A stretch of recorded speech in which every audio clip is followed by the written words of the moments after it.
आर्थिक सुनामी आ रही है, भयंकर आर्थिक सुनामी अब आ रही है। उसका कारण है कि हिंदुस्तान का जो प्रोटेक्शन का सिस्टम था, जो इंटरनेशनल इकोनॉमी से एक प्रकार से शॉक अब्जॉर्बर था, उसको बीजेपी ने हटा दिया है। तो एक तरफ से भयंकर आर्थिक सुनामी आ रही है, प्राइसेस बढ़ रही हैं, और ये अभी शुरुआत देखी आपने। ऐसी इकोनॉमिक क्राइसिस आएगी हिंदुस्तान में जो आपने अपने लाइफ में नहीं देखी होगी। ये हो रहा है, इसको अब कोई रोक नहीं सकता है। दूसरी तरफ क्या हो रहा है, हिंदुस्तान के अंदर, सिस्टम के अंदर इंस्टीट्यूशनल रिवोल्ट हो रहा है। तो आप सोचती हैं कि इलेक्शन कमीशन फुली कंट्रोल्ड है। वो 3 साल पहले फुली कंट्रोल्ड है।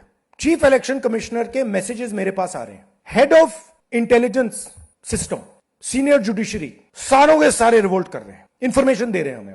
तो जो कंट्रोल का सिस्टम था एक तरफ से, वो कोलैप्स कर रहा है अंदर से, क्योंकि लोगों को दिख रहा है कि जनता का प्रेशर अब ऐसा भयंकर आएगा, अगर हम इस रास्ते पे चलते गए तो हमारे लिए रिस्क हो जाएगा। आप क्या सोचते हो, अगर जनता को मालूम है कि इलेक्शन सिस्टम रिग्ड है और जनता की मतलब इकोनॉमिक प्रेशर, गरीबी, दर्द के कारण जनता में गुस्सा आ गया, आप क्या सोचते हो कि इलेक्शन कमिश्नर को डर नहीं लगेगा कल क्या होने वाला है? तो अब क्या हो रहा है, सिस्टम अंदर से ऐसे हिल रहा है पूरा। और मैं आपको ये बता दूं कि मेरे पास इंफॉर्मेशन आ रही है, सिस्टम मुझे इंफॉर्मेशन दे रहा है, मोदी जी के बारे में, शाह जी के बारे में, उनके बेटों के बारे में, मिनिस्टर्स के बारे में, अजीत डोवल के बारे में, पूरा इंफॉर्मेशन है, धड़ाधड़ हमारे सिस्टम से आ रहा है। अब यह हो सकता है कि जनता के प्रेशर को यह सप्रेस करने की कोशिश करें, इमरजेंसी जैसी चीज कर दें, हो सकता है। बट अब हम दूसरी स्टेज में जा रहे हैं। पहले हम फुल कंट्रोल स्टेज में थे, अब ये आउट ऑफ कंट्रोल जा रहा है इनके। मैं मोदी जी के पास जाता हूं, जब मीटिंग में जाता हूं, मैं आपको बताऊं, मेरे पास मोदी जी के पर इतना इंफॉर्मेशन है, मोदी जी जानते हैं, मैं भी जानता हूं।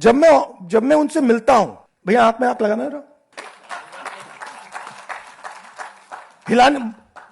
हिलना पड़ता है, क्योंकि वो जानते हैं कि जिस सिस्टम को मैंने कंट्रोल किया था वो सिस्टम कोलैप्स कर रहा है और पूरा इंफॉर्मेशन इसको दे रहा है। तो ये डायनामिक चल रही है। और आप देखना, मेरे अंदाजे से, मेरा असेसमेंट है, 1 साल के अंदर मोदी जी प्राइम मिनिस्टर नहीं होंगे।